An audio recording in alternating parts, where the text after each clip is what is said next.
Hello, everyone. So today we're going to be covering the science and research on Montessori.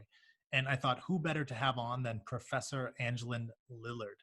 Now, for those of you who don't know Angeline, I'm going to offer you a few background bullet points on her. So she is a professor of psychology at the University of Virginia. And currently she's connected with all sorts of bigwig organizations, I'll put it like that. She's an elected fellow of the APA, which is the American Psychological Association, and also with the APS, which is the Association for Psychological Science. She is a super successful researcher. She's been funded near continuously since 1993. And for those of you in academia who do research, you know how challenging it can be to get funding. So that's pretty cool on her end. Now, for me personally, I learned of Angeline way back in the days when I read her book, which is called Montessori, The Science Behind the Genius. Back then it was in its first edition, just came out, but now it's actually in its third edition. So fairly successful book. I recommend it if you're looking for kind of, what's this all about Montessori science-wise? Now, Angeline's own education and upbringing, I think it's important to note that she is the daughter of Paula Polk Lillard, who is a super well-known Montessori teacher, head of school, and author. So Angeline grew up basically surrounded by Montessori. She attended Montessori in preschool. This is back in the early 60s. And then as she grew up as an adult, she actually ended up taking AMI's Montessori Assistance to Infancy training, which is basically 0 to 3. And if you don't know AMI, that's the Association Montessori Internationale, the organization that was begun by Maria Montessori. So Angeline does work for AMI as well. So interestingly, Angeline was a little bit skeptical, as she told me early on about Montessori, even though she was brought up around it and so forth. But she was just looking around saying, is this really in line with what we know today in science? Now, she eventually received her PhD in psychology from Stanford, and this was back in 1991. And I'll just tell you what she noted about that. Quote, "No one took Montessori seriously, and I settled on studying play and children's social understanding. But I kept noticing studies that supported Montessori, which led to my book, which led me to focus on Montessori research." End of quote.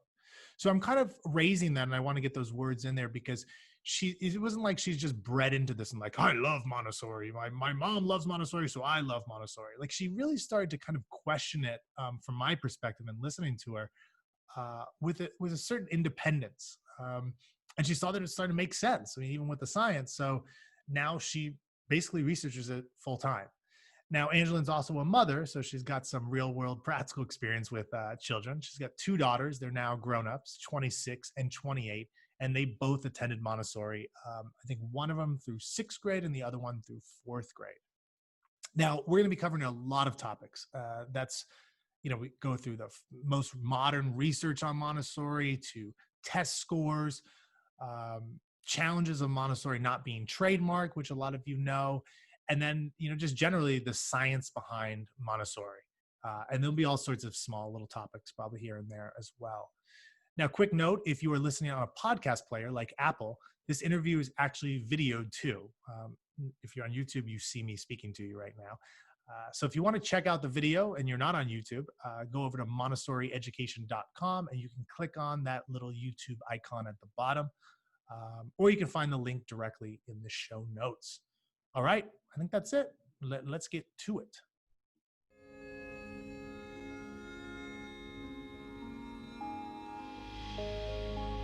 The educator Dr. Maria Montessori once said, "The child developing harmoniously and the adult improving himself at his side make a very exciting and attractive picture." Welcome to Montessori Education with me, Jesse McCarthy, where we talk raising children and educating students while bettering ourselves right alongside them. All right, Angeline Lillard, thank you so much for coming on. I'm excited to have you. It's nice to be here. Thank you. So when we spoke, I think it was a few weeks ago, one of the big things that came up was kind of the confusion around Montessori. And you shared You shared a couple stories that were pretty somewhat funny, but also like this Montessori can really be misunderstood. So maybe you can just start if you'd like to share some of those with the audience, so they have a sense of how people can get a little bit tricked up about what this is all about. Sure. So when we think about school, we typically think about it in terms of these two dichotomies of a dichotomy between work and play and a dichotomy between structure and freedom. And those often go along with each other. And conventional school from first grade on tends to be at the kind of structured work end of things, Mhm. whereas preschool traditionally was more at the free and play end of things. But then, you have systems like Dewey that are trying to bring, free and play more up into other grades. And then you have what's happening with the No Child Left Behind tests and their legacy is pushing the work and the structure down into kindergarten. Well, so I think one of the reasons that Montessori has a real challenge is that it it doesn't clearly align on either end of this dichotomy. And so people will look at Montessori and is this one of the structured ones or is it a free one? And they lob onto one side or the other without recognizing that it really abolishes the dichotomies. It is free within a tight structure. So one example is when I was starting graduate school and I mentioned my interest in Montessori to my advisor at Stanford, who's a very eminent developmental psychologist. He said, "Yeah, when we were living in Paris on one of my sabbatical years, and our son was, 4 years old, we took him to a Montessori, thinking maybe we'd enroll him there. And he started taking things off the shelf, and the teacher said, 'Oh no, no, you need to put those back.'" And we just said, well, forget this, because their view is that children need to be free and play. He's a Piagetian, and this seemed too structured. So another example would be, Arnie Duncan, when he arrived in Washington, D.C., he says in his book, when he went to be Secretary of Education for Obama, they wanted to enroll their son in a Montessori school. And the school turned him down for not having prior Montessori experience. Well, they're like, what is this? How could a Rejected. preschool actually care about that, given that it's just supposed to be a time to play? And then on the other hand, another professor at Stanford said, "Oh, my daughter goes to a modified Montessori school. You should go look at it." And I went to look at it, and it was rows of desks with large computer monitors. Oh This is no, the mid yeah, 80s on top of each one. yeah. Clearly something, way on the extreme of structure. And Montessori just collapses across these. So people really have trouble understanding it. And I think that it's partly it gets implemented poorly, like the computers on Mhm. desks. It's not trademarked. And then people within Montessori, when things happen like what happened to Arnie Duncan, they need to be able to explain to them why it is that Yeah. Montessori works this way. Why can't a child pull things off the shelf? Or, why is it that prior Montessori experience actually is important Mhm. in Montessori? It's a curriculum that builds, and a child who comes in later is missing important parts that would have come earlier.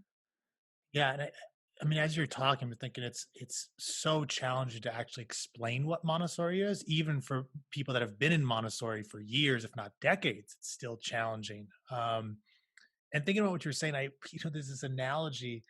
There's like knockoff Nikes, like the shoes. Mm-hmm. So immediately, if you're wearing one of those pairs, and like the Nike symbol is like faded off or something, like you see something's wrong here, and it's not real Nike. But in Montessori, it's not quite as easy particularly for a normal parent to walk into school and go, "Oh, this isn't real Montessori." So instead, they say, "Ooh, Montessori, like the teachers are mean here, or the teachers are way too, playful, or whatever it happens to be." So, I wonder, you've just been doing so much work in Montessori over the years.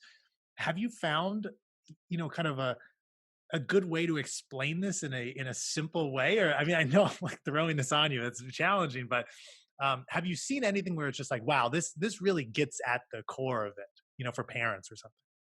Oh, it's a really tough question. How do you explain in a nutshell? And so I will sometimes say that it's a way of educating children that came from watching children, that came from observing children by somebody who was a really ingenious observer and who just, in other cases, just seemed to intuit Mhm. the way that children are based on very little observation at times. And then it just so happens that so much of what she observed is consistent with what research shows today. So that's, one way that I'll put it is just this is an education system that really makes sense from the vantage point of how it is that we know from science today that children develop.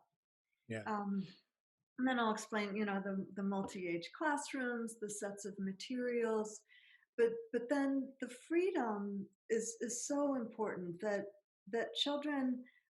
So we know in developmental science that children gravitate towards stimuli that are at just the right level. That we're all Goldilocks and the three bears. We're all looking Mhm. for what's just right, and what's just right is not too challenging because we all give up when it's too challenging, but it's not too easy. Too easy bores us. Yeah.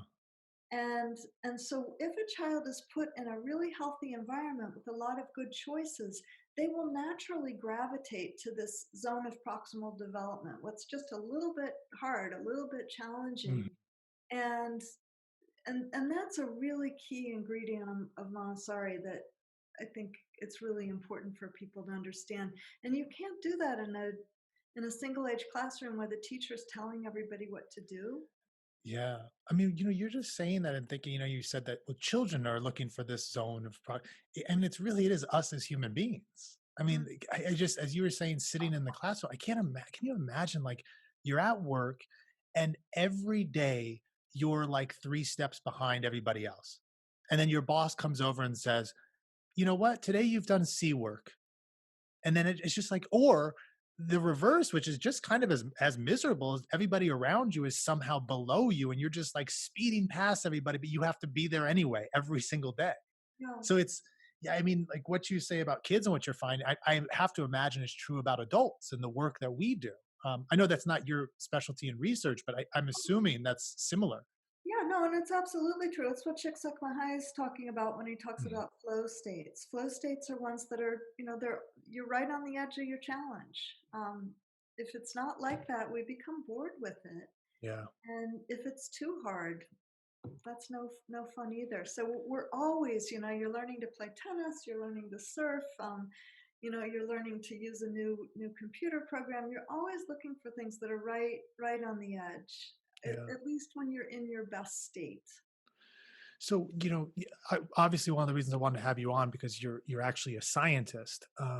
Have you found, and kind of broadening it out beyond Montessori, have you found anything over, sometimes when you're researching things, you're like, wow, that's true. Have you found anything over the last few, say, decades in research about children that have you just been looking at it like, no, this can't be right? Like, has there been anything like that? Yeah, yeah, and actually a lot of things that have been surprising developmental psychologists in the last 30 years have to do with infants. Infants appearing to be far more competent than we ever would have thought Hmm. that they are. And that's come from using these looking time measures where, we all, if something's surprising, we all go, we tell me something You surprising. scared me right there. It's You're like, whoa, what happened? So infants do that too, it appears. If something really bizarre happens, they go, huh, and keep staring at it. So people have been capitalizing on that for about 30 years. And when I was in graduate school, one of the things that was just being discovered is, have you heard of object permanence, the Yeah. Piagetian planning? So, the basic idea is when it's out of sight, it's out of mind for an infant. They don't realize that things continue to exist when they no longer see them or have some kind of perceptual contact with them. And what Renee Bayerjean, who's a student of a famous developmental psychologist, Liz Spelke, showed um, way back when she was in graduate school was that you could capitalize on this to look at object permanence. And she showed that when something is hidden behind a barrier and another object interacts with it in a way, well, if it's behind the barrier an infant shouldn't even know it's there, right? They're lacking perceptual contact. But then if something happens, like a train um, shoots through where that Mhm. object was, and the object should have blocked the train, infants are surprised. Or a ramp comes down and Mm. it goes all the way down, but it shouldn't because there was an object there. Infants are Oh, surprised. And interesting. so we now know that infants appear to have some sort of object permanence when they're 3.5 or 4 months old. That we didn't before No, think we of, used to because yeah, think, when I was, and how long ago was that? Because I think I took I was in graduate, not graduate school, but normal undergrad in psychology, and I remember being taught object permanency. So how long ago was that yeah, when? she was first publishing these in the mid 80s. Huh, But, it takes a while for things interesting. to get into textbooks. Yeah. Um, Wow, And, that's and, wild. and the fact is, infants do act surprised if they're playing with a toy and you throw a cover over it. If Mhm. they're 7 or 8 months old, they do kind of act like it's gone. But what we think is happening there is they just can't. They don't know how to coordinate the action of moving the cover that you've put over the object with Yeah. getting the object. And so that's why they just kind of give up. It's like, "Well, I don't know what I'm going to do Mhm. now." So, You know, and you're saying that, Angeline, is interesting because we're talking about studies here or research, but if you were super observant, like Montessori happened to be, whether it's by nature or by her development as a scientist, that if you saw your own infant doing that, you could tell the truth based on just seeing your own child. Like if that actually occurred, right? well, Piaget discovered object permanence in the first place by watching his own children and watching how they behaved. But you needed to apply this other special method, which came out of actually studies with animals to use looking time and looking behavior. Mm, And once we started applying that to infants, all these things have come out that seem just crazy in terms of how competent the infants seem, like the things they're picking up about people psychologically, that they have preferences for people who are nice to other people versus people who are mean to other people, back when they're, 5, 6 months old, yeah. way earlier than you might expect. So, because obviously it's the Montessori Education Podcast, and you are, I don't know if you would you call yourself a Montessori researcher, or are you just an early child development researcher? How do you, phrase that for yourself, actually? Yeah. So I'm a student of social cognitive development, and my Okay. original work was more in theory of mind and then pretend play, which led to play more generally, which then led me into Montessori to Okay. study that empirically, and So, several different areas of research. yeah. So, I mean, definitely in the Montessori community, you're known for kind of showing or highlighting the research on Montessori and the connection to, the broader research about, development. So, what would you say? There's all sorts of things people have thought, look at this study, look at that study. And the last, let's say, 10 years, like what's the best research out there on the advantages or maybe you say disadvantages of Montessori for children? Yeah. So when we go to decide, is a study really worth its salt or not? We have to pay a lot of attention when it comes to something like school to selection effects, to the fact that children are rarely randomly assigned to Montessori. Mhm. It's something that parents choose. And so then, if children do differently in Montessori, we can't know if it was something about the parents that caused that effect or whether it was actually something about the school program. And so there are various ways that we try to get around selection effects. The best is to use random assignment, pure random assignment, where they go out and anybody in the population can be assigned.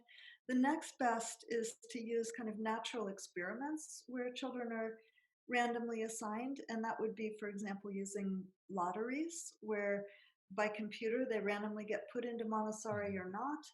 But in order to be in the lottery, the parents had to apply.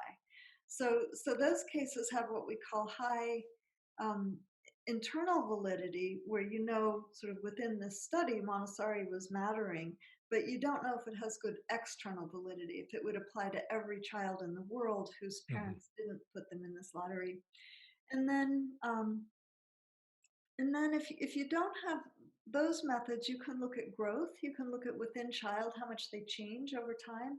And if they start the same, but they change more in Montessori or less in Montessori than they would in another program, that tells you that the Montessori is probably responsible. Hmm.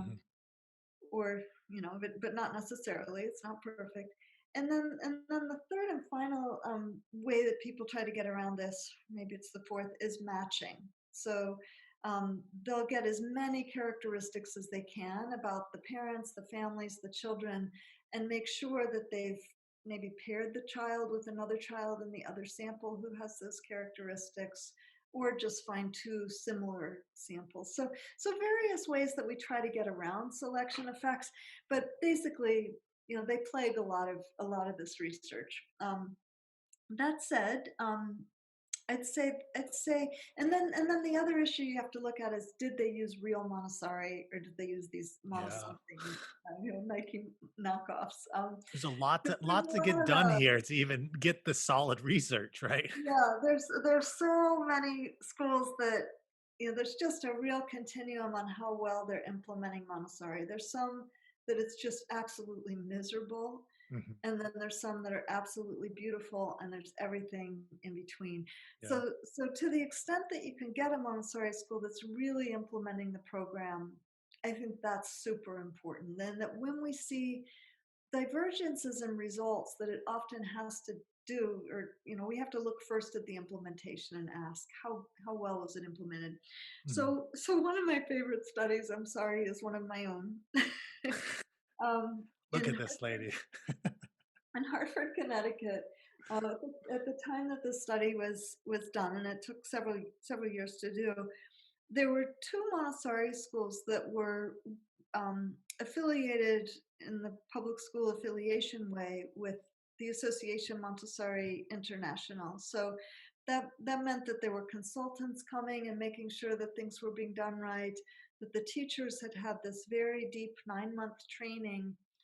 And a really important point here is that the people who trained them had themselves gone through this really rigorous training of trainers program that's kind of like, in terms of its intensity, it's pretty close to PhD training Yeah. without the dissertation study.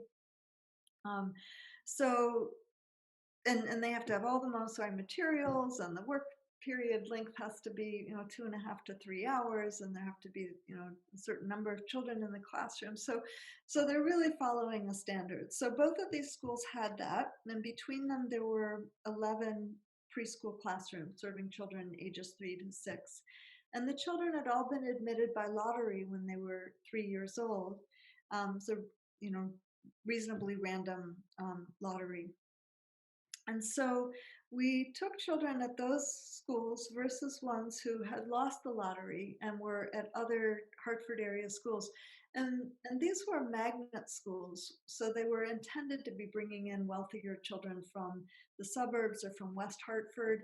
Um, the rest of Hartford is one of the poorest cities in the country. So the income range was from 0 to 200,000 Mm. across samples. So huge, huge range. About half the children were ethnic minorities, and we were able to follow them from when they first started when they were 3, the fall when they turned 3, to the end of the year when they were 3 and 4 and 5. So 4 Okay. different test points. What we found was they were all similar at the beginning. When they were 3, there were no significant differences. But by the time that they were 4 and 5, there were significant differences on how they were doing academically.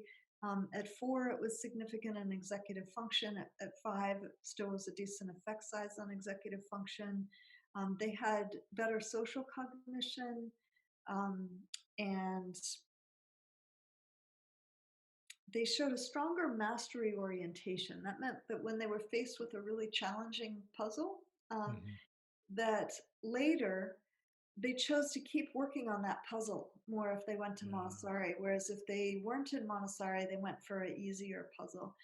So I like that study since it showed that the children were equal at the beginning. You saw differences over time, and and we know it was good Montessori. then another finding from that study that I think makes it especially compelling in the climate that we're in today is that the lower income half of the sample, we did a median split by income. The lower income half of the sample, by the end of the study, if they were in Montessori, they had statistically caught up, meaning there's no longer a significant difference between them and the higher income children. Whereas if they were lower income and they ended up at, some of them were at Head Start, some of them were at, other local elementary schools, um, they were not doing well when they were 5. Yeah. Yeah, So, and so I mean, also, and I yeah. don't know the context there, but in terms of research, that's huge. Like, I mean, is that nearly unheard of in research on children growing up in terms of, maybe lower income poverty versus wealthy children or wealthy families? I mean, there are other studies that show that some programs are helpful, but this had pretty good effect sizes. I mean, it was a pretty big effect. So, um, I think it's really notable. We do need to keep following children Mhm. as they get older, and that's hard to do. It's hard to get funding for this enterprise, but hopefully that's changing.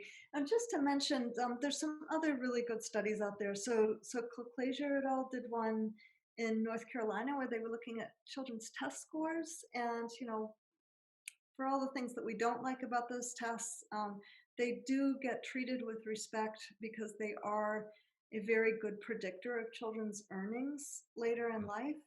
And that's, you can see that it's actually, there's something causal happening there. It's not just an accident because they've done Yeah. good studies and all of that. So she looked at South Carolina is one of the states with the most public Montessori, and so they were looking at over 7,000 children and across many different Montessoris in South Carolina. And there was a range of implementation, which they didn't look at, but enough of them were seeming to do a decent job with the implementation. And they did really good analyses where they were looking at growth and they had the children matched on all the socioeconomic demographic type variables with other children. And then they just looked at the change in the child's scores from year to year if they were in Montessori or if they were in a non-Montessori public South Carolina school, and the children in Montessori did grow Mhm. more year on year. And then finally using match samples where they're trying to control for different parent variables like parents' values and things is a researcher in Switzerland named Solange Denervaux, and she's done a series of studies, just beautiful studies looking at children from 4 to 15, and they were in AMI schools in Switzerland and children of similar socioeconomic status at non-Montessori schools. And she's found many differences, like error monitoring is healthier in children in Montessori, where when they make a mistake, they seem to have a healthier attitude about it, and they just keep on A going as comfort if with failure. yeah, and she's done fMRI studies of this, and she shows creativity is higher in the Montessori children, and all kinds of interesting things. She's got 6 different papers in good journals on this. So just real quickly, the first one, and I think what was the name of the first study that you mentioned? And the first study is like Montessori preschool um, elevates and equalizes outcomes, and it's in a journal called Frontiers in Psychology, and it's actually open access on Okay. the web, so anybody can type it in and download it. So just anybody who's listening or watching this, I'll put up the links because so the studies that you mentioned, if there's a way to get to them on the episode page. But Okay. one thing that you mentioned that I find fascinating and often in Montessori, some Montessorians don't highlight this, but you mentioned in the second study about test scores. So obviously, myself and I think Montessori in general is not about sitting children in desks and taking tests, all the time. But what I found to be interesting about this is that some Montessorians would be like, we're not interested in academics. And they'll say that when I don't think I haven't found that to be incredibly healthy because the reality is Montessori children generally in great Montessori schools, they're actually very quote advanced in main subjects like math, language and so forth. So I'm curious, do you emphasize the advances that Montessori seems to bring in these traditional quote academic areas, or how do you approach that when you're talking about Montessori to audiences that you're speaking with? Yeah. Well, I want to speak to issues that people care about. And when I first started doing research in Montessori, my paper that was published in Science in 2006, I thought we want to know about a variety of things that relate to healthy development. So I didn't want to just use the Woodcock Johnson academic tests that are usually used in education research. I wanted to also look at their social cognition, their behavior on the playground, their executive function, and more research looks at executive function Mhm. because of its relationship to academics. But so I think it's really important to look at all those things. But when it comes to evaluating whether there should be more Montessori schools in the public sector, there's a lot of people that care about these test scores, and therefore it does behoove one to keep an eye on it and see how children are doing on those as well, because we're dealing with the world in which people care about that. And as I said, there are reasons why they care about it, even though these tests do a lot of things that I think are really negative. um, I can understand why people care about them. So therefore we do look broadly across the board. Now, am I happy that public Montessori schools have to stop the Montessori in order to teach the children how to fill in the Oh bubble sheet man, yeah, on tests? yep, No, I am not happy about that. Am I happy about the fact that the sequencing in the test does not match the sequencing in the way that children learn things in Montessori? yeah, So you get to third grade and they know a whole lot that won't be on these standardized tests until fourth mhm, or fifth or sixth grade, but they haven't learned all the third grade things yet because it just doesn't do it in that order in yeah, Montessori. In fact, in Montessori, it probably does it in a more logical order, is what yeah, I tend to find. So, I but all that said, I think it's important to know and to look at. And the and many people that I have talked to in public schools say it's really not that hard. When the school is functioning well, we just have to teach children some of the different terminology that gets used, and yeah, we might have to kind of switch around the order of some things. But um, yeah. it can be done. It's just, and everywhere, the fact that children on average are taking these standardized tests every 6 weeks, which means that everybody, Really? yeah. Oh, I didn't realize that. I mean, Yeah, there's one study showing it's 112 tests from first to 12th grade. I That's what we see. take. It That's averages to one every 6 weeks. I mean, I thought I had a good sense of traditional schooling, but I don't even remember doing that when we were in a kind of I was teaching a more private school, that was Mm, more traditional school, and that's probably like 15, 10, 15 years. yeah. That It's just more and more. um, And it's because they care about it so much. And so the schools think, well, we've got to give them more of these tests so they get more practice. So when the really big yeah. important ones come, So yeah. that what's interesting about all this is in one way, if let's say there was a test that was made to see how much a child had learned his numbers or his letters in Montessori or his ability to read. You could quote test that and see where they're at. But what I found in a lot of these traditional tests is that often they're testing for kind of what I would say like parroted information. So it might whether a child gets an A+ or 100% on this test, it might be testing for let's say science concepts that he doesn't actually understand.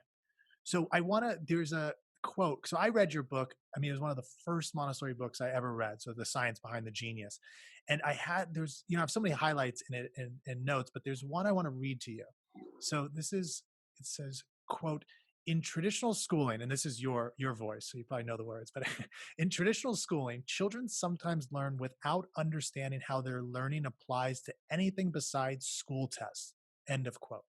So in the context I'm talking about here, and and there's all sorts of different subjects with this, but children are filling in dots at times or bubbles, and they might know the quote answer, but they don't actually grasp what they've learned. So, you know, how do you see that as being different in terms of what Montessori offers in knowledge acquisition and learning, as compared to what's in traditional school and in the test taking kind of culture. Yeah. Yeah, no, conventional school, it ends up being so much about the tests.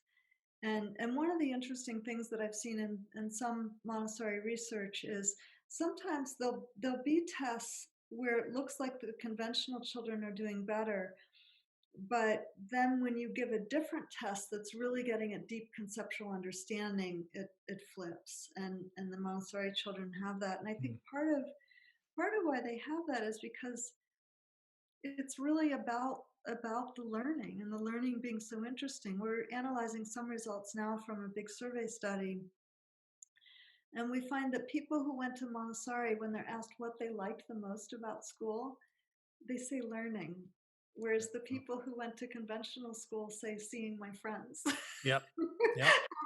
so We so all that's know that. interesting.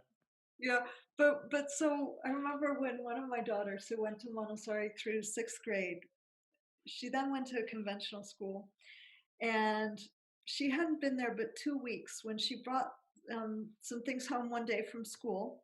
And I asked her, if she needed to, do something. There was some sheet or something, some worksheet. And she said, "Oh, no, I don't need to do that because it's not going to be on the test." Yeah. It took her 2 weeks to figure that out. Or the other day, my graduate students, we had a socially distanced COVID party out on our porch, and one of them was talking about she's now working at the Center for Teaching and Teaching Excellence at UVA, and she said all the undergraduates really want to know is what they need to do to get an Mhm. A. And that was, put forward as, that's a good and okay thing. And I said, but isn't that a shame that that's Yeah. that's what they care about? And the same daughter, Cheney, when she went on, when she graduated from college, one day we're talking, and she said, I never worked as hard in my life again as I had at Montessori school. And I said, well, it seemed kind of weird because she'd gone to Mhm. a pretty intense high school and then gone to UVA for college and was an econ major and, really worked hard.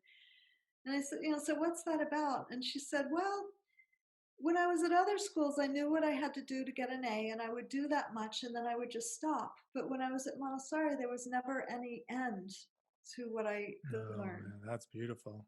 Yeah. Yeah. And I mean, it has to be given, particularly given your field in science. I know Montessori talks about Edison and just the spiritual excitement of learning new things. I mean, I just can't fathom some of like, just Edison and the past scientists and yourself like doing it so that they can pass a test. Right. Like, it's just it's such the opposite of what the most successful and the most kind of spiritually fulfilled work that we do as adults. It's the opposite. Yes.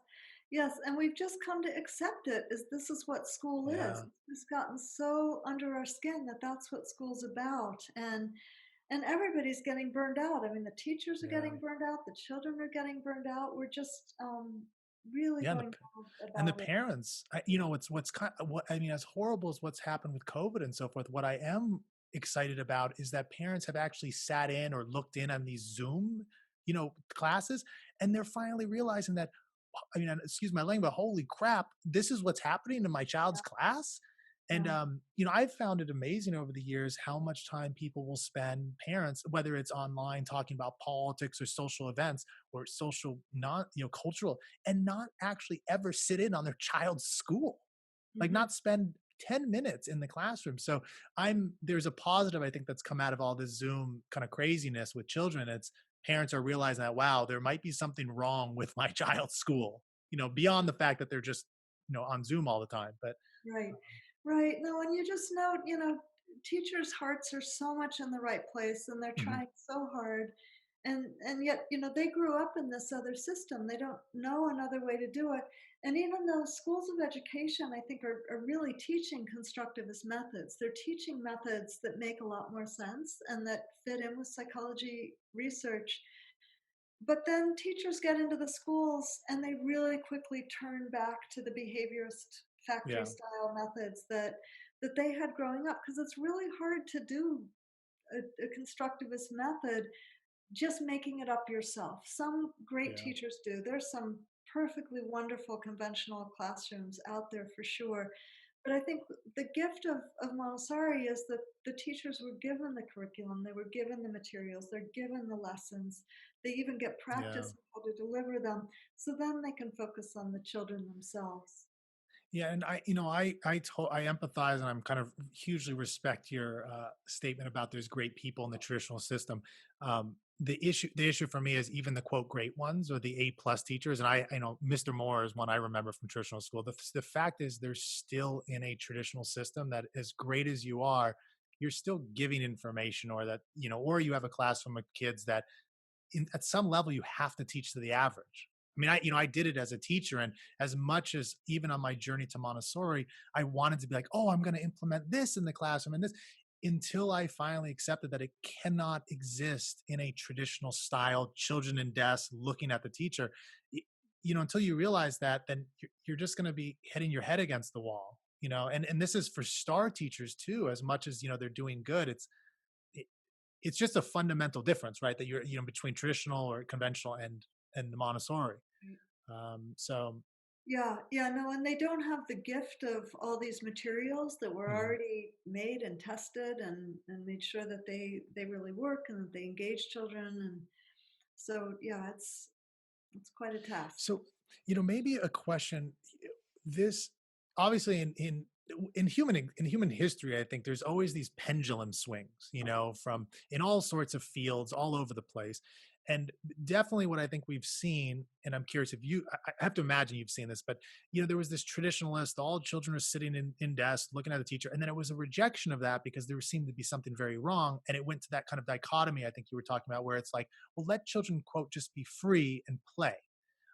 Now, I don't want to get you in a kind of academic conflict with people, because I've had some people on talking about play and the importance of play. But can you talk a little bit about what seems like a reaction, and maybe I've heard it called maybe discovery learning or lab work, or this type of thing that's often somewhat hip. I know in San Francisco and the tech companies, where it's just like throw kids in a room, give them some objects to play with, and they'll figure things out.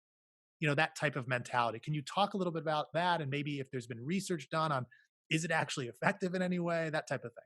Yeah, yeah, the research is quite strong that pure discovery learning does not work well, at least for the things that have been tested. Like, they put the children in a room with a, you know, pendulum and a fulcrum and a bunch of weights. The children aren't going to figure out how to make the pendulum balance in general without any sort of guidance. They Mhm. need a good guide to carry them through.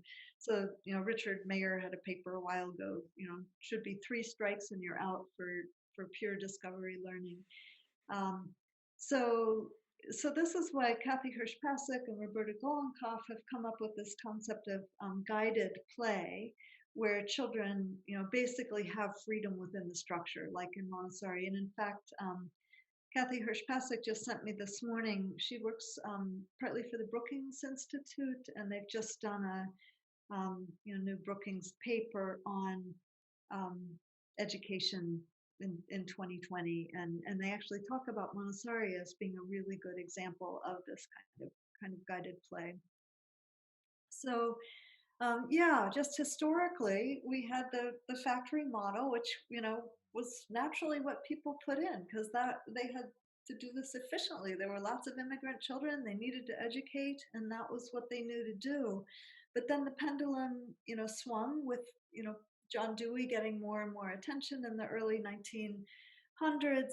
And Dewey has a lot of the same ideas as Montessori, but the problem was he never came up with the curriculum and the materials. And so people get these ideas and they know that they want to do it this way, but it's really hard to implement. And so it doesn't get done that much. And then you have all the failures because of where it's not done right, it's not done well.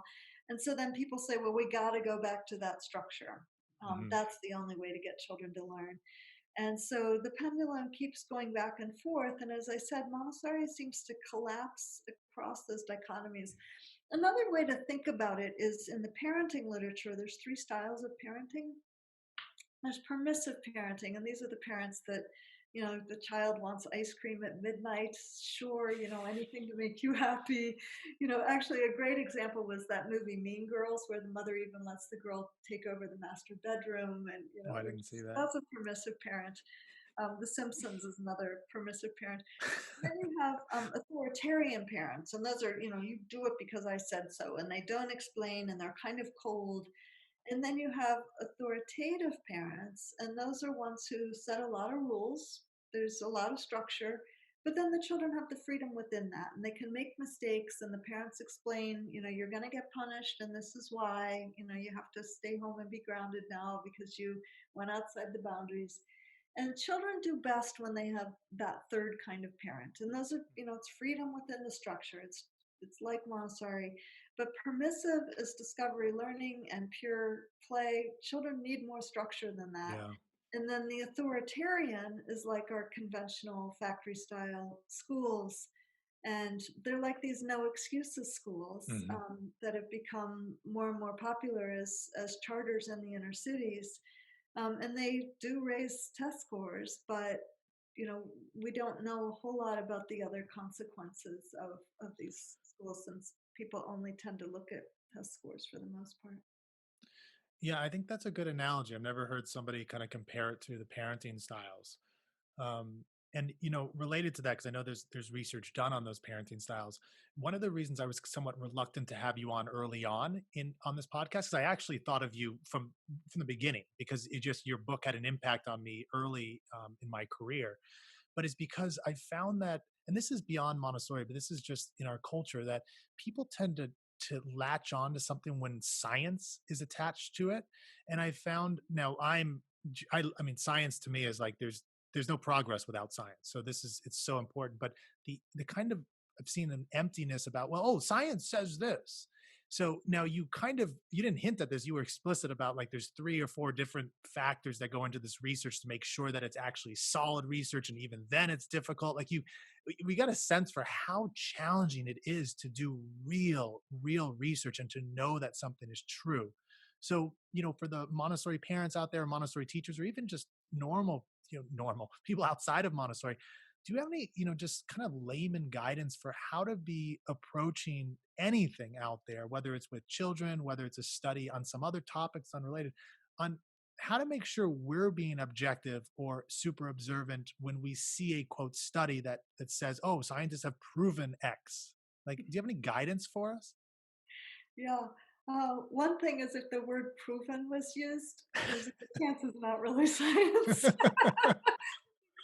Especially when it comes to behavioral science, we're much more circumspect about what the findings actually mean, that there could be something else explaining it a lot of the time. One thing I urge people to do is look at the journal it was in. I mean, is it published in a peer-reviewed journal? And if so, you can easily just type in the name of the journal and look at its impact factor. And an impact factor of, you certainly want something that's over 1 or 2. If it's less than 1, it's a pretty flocky journal. Now, when you say impact factor over 1 or 2, what does that mean? Yeah, that means that how often it gets cited in other people's papers. Hmm. Um, so a journal like Psychological Bulletin with an impact factor of 24 means every article in there on average is getting 24 citations in other Mhm. people's articles. So that's a fair amount of impact in our field. So um, so one can just really think about, where is this finding, where is it published. Now, it doesn't mean that there aren't good findings that are published in less well-known journals, especially if you're doing something that may not be of broad interest. It may just be in a more specialized journal, and there may not be a lot of people writing about it. And I think so far that's generally been the case with Montessori. My hope is it's really on the upswing with people starting to realize that this is really worth taking a good scientific look at. Um, then more generally, one just needs to stop and think about the context of a study. Who was the study done on? Does it apply to others? A good example there would be the Tennessee Star study. that showed that children did better in smaller classrooms, so like a ratio of 15 to 1 or 2 versus 24 to 1 or 2. And so the state of California adopted the implications of this study to the tune of many millions of dollars and started having smaller class sizes, and it made no difference in California.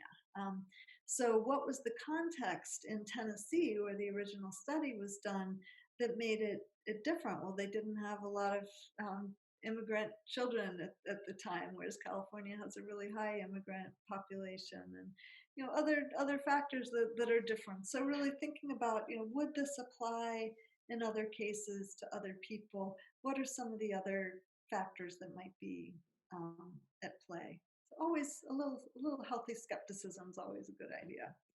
Yeah, no, and then when it comes to Montessori research, really thinking about implementation. So like there's this study by Lapata et al. That had mixed effects of Montessori, but when I went to the Buffalo Public Montessori website, back in the day when that study came out, they had homework and they had lots of specials and they had grades, and that just those things alone make you think, how real is the Montessori if you're needing to do those things. Yeah.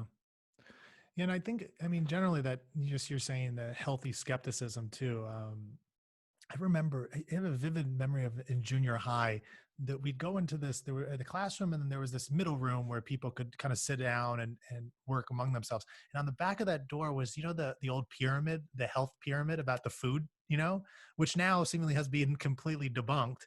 But Right. that was our, I mean, our government health experts, quote, Hmm. scientists, saying that this is what you should be eating daily in your Right. meal. And now it's completely changed. So Yeah. not to, and this for me, again, I'm like, science to me is like, oh, like, but to just be careful or skeptical about what you hear if you haven't done independent, kind of thought about, is this true?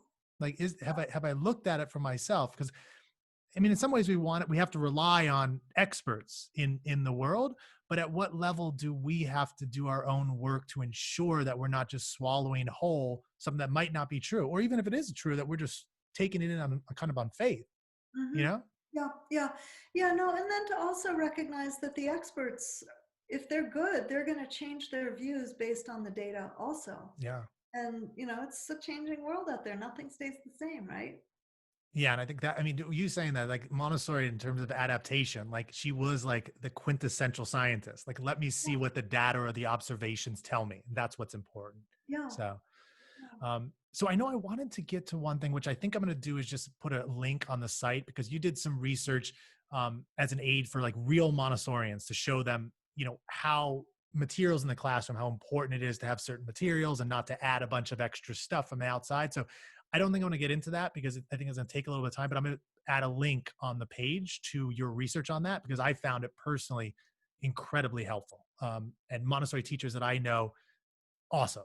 So, And I always like to be sure that people understand that it's not that the materials are all of what Montessori is about by any means, but so having only Montessori materials in your classroom might be an index into sort of more faithfully following other aspects of Montessori. But we had a second study where we showed that even if you took the same teachers in the same classroom, when you took out the non-Montessori materials, children advanced more in the next 4 months than they did in classrooms that kept the things in the classroom that aren't real Montessori yeah. materials. Yeah. So again, I'll link to that because I think it's really helpful for any of you out there that are Montessori teachers or Montessori administrators. You want to read this if you have not yet. So I just want to make sure, try to get this under an hour, because sometimes the ones that go over an hour, it's like people are like, got to make it a little bit shorter.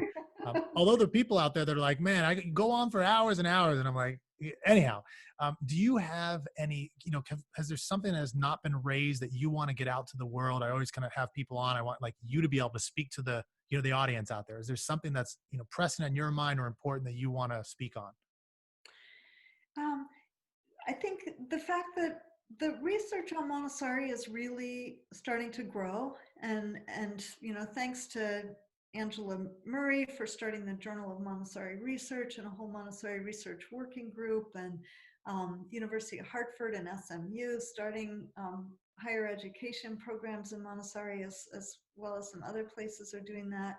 And then funders like Brady and Wildflower and Wend, Trust for Learning, even the Institute for Education Sciences has started funding. So these things are really helping us to get a better picture of Montessori, what it's, when it's working, how it's working, who it's working for.